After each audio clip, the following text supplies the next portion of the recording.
What's up guys, welcome to Plymouth Garage, welcome to another video. So today I just made a brand new purchase which I'm super excited about. I don't think I've ever been this excited about the car, maybe the last time when we bought the Miata, but that's about it.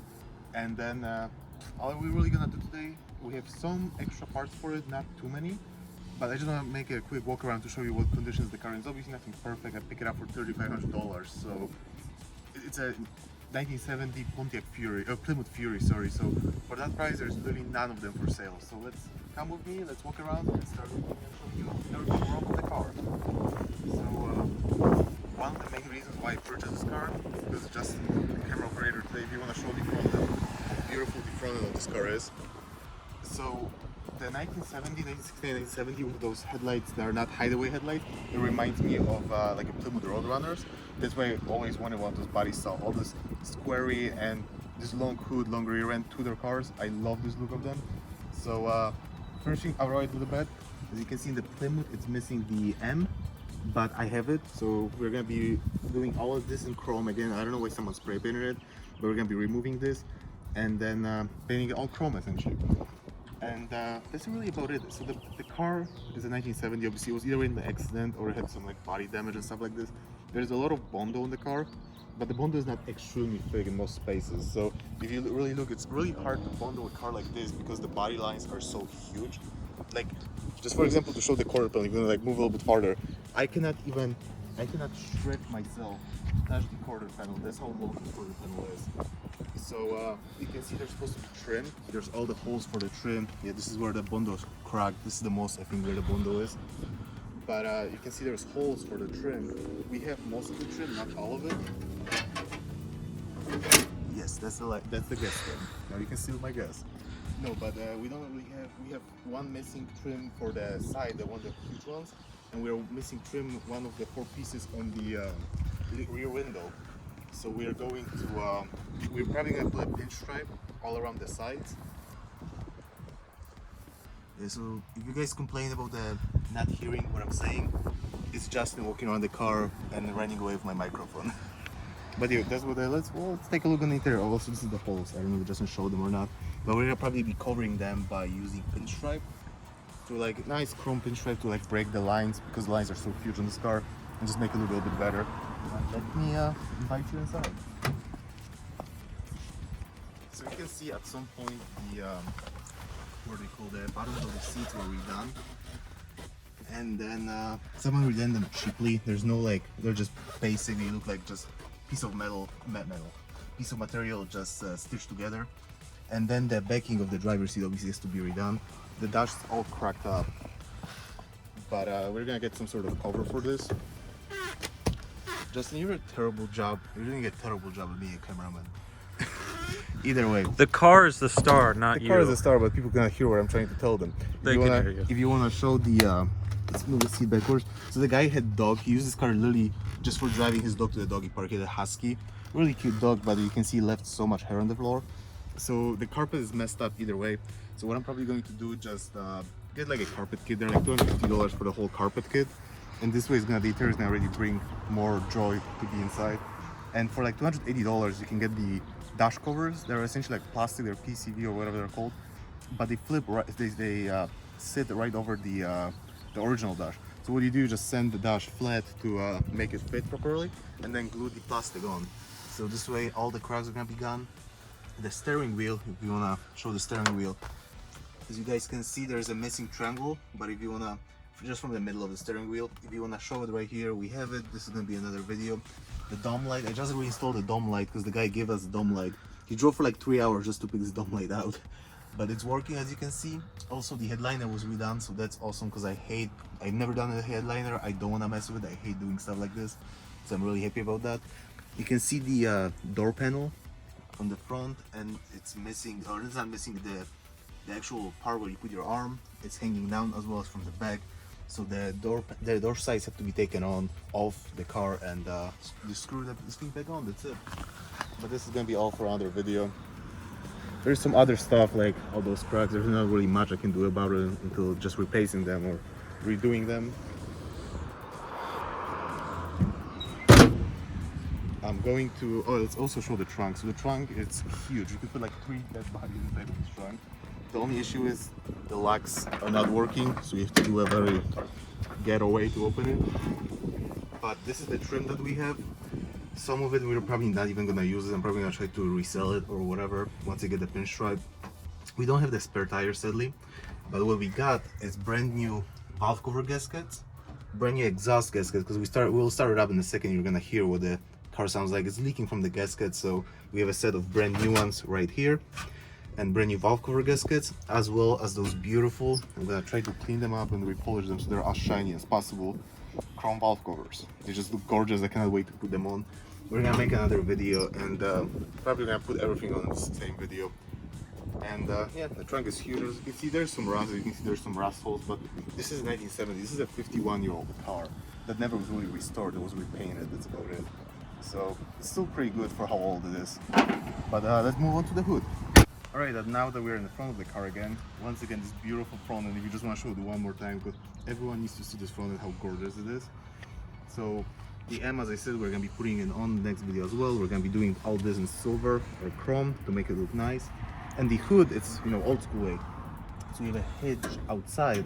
You open it up, lift up the hood, and there is a secondary latch right here under the O.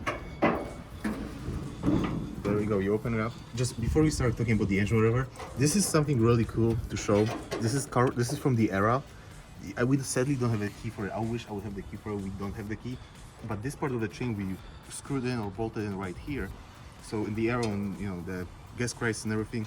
So when people would not start stealing stuff from your engine bay, you have this. So the hood would only open about this much. You have to put a key in here, and once you put the key in here, this whole thing would slide out, and you'll be able to release your hood. Then once you're closing the hood, you would slide this thing back in, and that's it. Sadly, someone lost the key. We don't have the key for it, so it doesn't work. We have a, you saw in the trunk, we have a secondary one of those tanks. This one, I think it's cracked. Yeah. This one's cracked, so we're going to be replacing this as well. Somewhat new, it's not brand new, but somewhat new 2019, end of 2019 battery, so not even 2-year-old battery, so that's good. The guy that we bought it from, he redid the water pumps. The water pump is brand new. The electronic ignition, it's brand new. There's some, I think the head gasket, he said he was replacing the exhaust gasket on this side, I believe, and he broke a stud inside of the just wait for a car to drive by. Yes, so he was removing this header to replace the gasket, and he broke the stud inside. So I think he took off this head and removed the head gasket on this side, but not on the other side. Thankfully, it doesn't need a head gasket, hopefully, for now. And there's a couple other things like the coil packs and everything is all brand new. Some the valve cover, we talk about it because we have the gasket and everything for it. Some air cleaner in here, like a nice chrome Edelbrock air cleaner with those nice valve covers, chrome valve covers, and this car is gonna look beautiful. It's just, I don't know if you can hear my voice or not, but I'm extremely excited about this car, and I'm extremely excited to start like doing stuff to it, because in the next video I want to do as much stuff as possible to this car. Probably the next video is gonna be filmed tomorrow, to be honest with you guys. But yeah, I'm gonna start it up. Justin's gonna go to the back of the car and we're gonna hear it.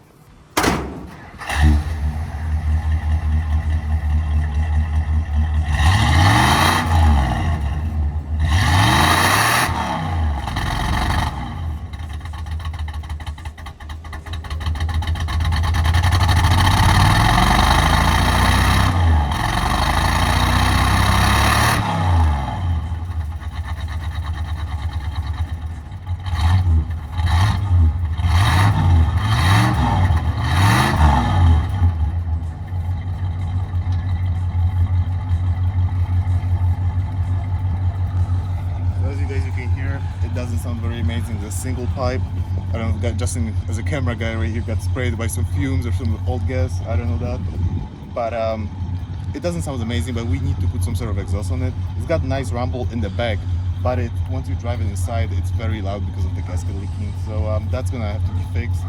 And then hop inside and let's take you guys for a drive.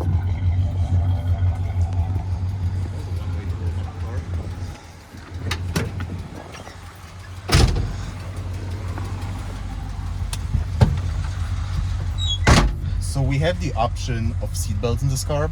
You have your regular lap belts like in your airplane. So you have them right here. But this was the era when the the actual belts, right? This one's the shoulder belt came in. So we have a belt right here that we can remove and put it on. But if you didn't want it to use it on both sides, you could just tuck this belt in, put it away right here, and completely forget about it. It was a completely different era. People did not care about safety as much as people care today. And you have the same thing on the other side.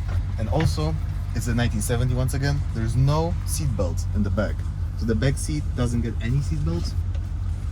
This is a 6-seater. So whoever was designing this car really did not care about the middle passenger, because they decided it's gonna be better to just put this nice looking back trim that is tucked in there, cave in there, instead of making the passenger in the middle more comfortable. But realistically, this is a car that you want to drive 4 adults comfortably in, because 4 people in this car are amazingly, like, if I sit right here, I can't even hit you guys. Like, this is Justin's face right there, I cannot even hit it. That's how far away we are. And once again, there is a 6 seat right here. Obviously, you don't really want to use it unless it's your girlfriend sitting here, I guess. If you flip it down, you have a very comfortable armrest. Let's put it in the drive and start going. Also gonna show on that side, it's really hard to park this car because there's no mirror on this side. So if we're all parking this thing, it's a nightmare. We're gonna head up this way, so you guys can get some effects. I don't know how well you can hear us right now, but you probably can hear very nicely the exhaust leak, which is coming from the engine bay. As well, there is a ticking inside the cluster, because there's something wrong with the line that's connected to the cluster for the speedometer. But besides that, the car runs and drives pretty decently. The suspension is beat up as you would expect it on the car from this era. And nothing more, let's just listen to the engine, drive into the sunset for a second.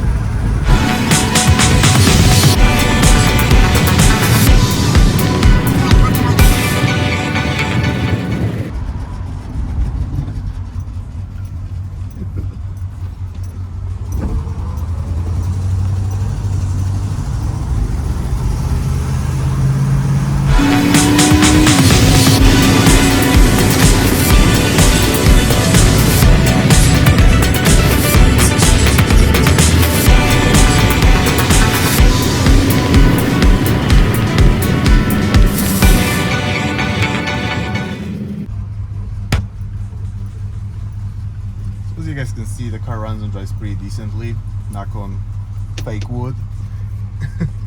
And it smells, there's some sort of a burning smell. I know it burns some sort of oil because the previous owner told me about it. Since the engine supposedly was refreshed, but it was a long time ago. I don't think at a 51-year-old this car would run this well. But also, one more thing, when they mentioned the engine bay, there's a brand new carburetor on this car, so that's good too. The guy said he had issues starting his car in the morning, but now with the brand new carburetor, I just pumped it once this morning and started right up.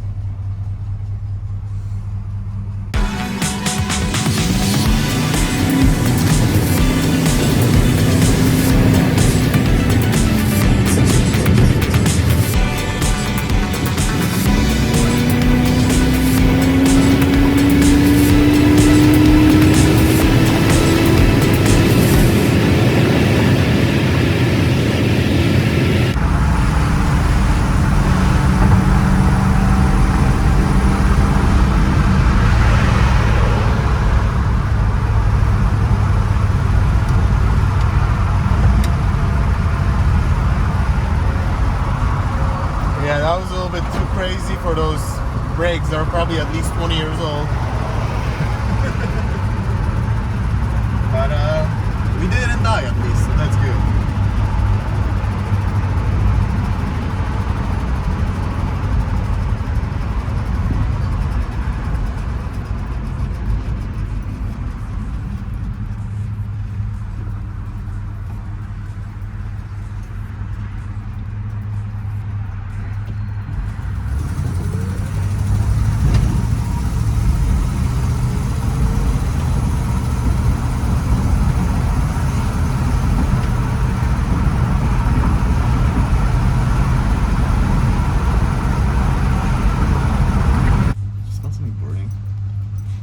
It's 51 years old. What do you expect?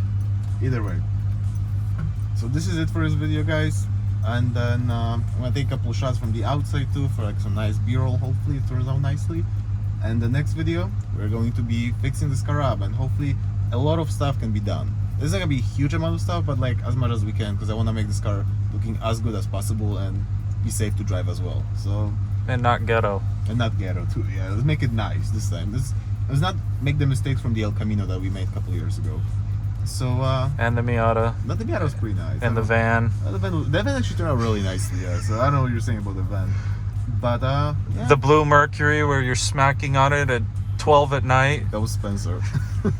Either way, alright guys, thank you for watching. I hope you enjoyed. If you want me to make another video about some specific stuff in this car that you're interested in, you can put a comment down below. We can make that video for you guys. And if you guys enjoy it, don't forget to give it a like, subscribe, stay tuned, and see you next time.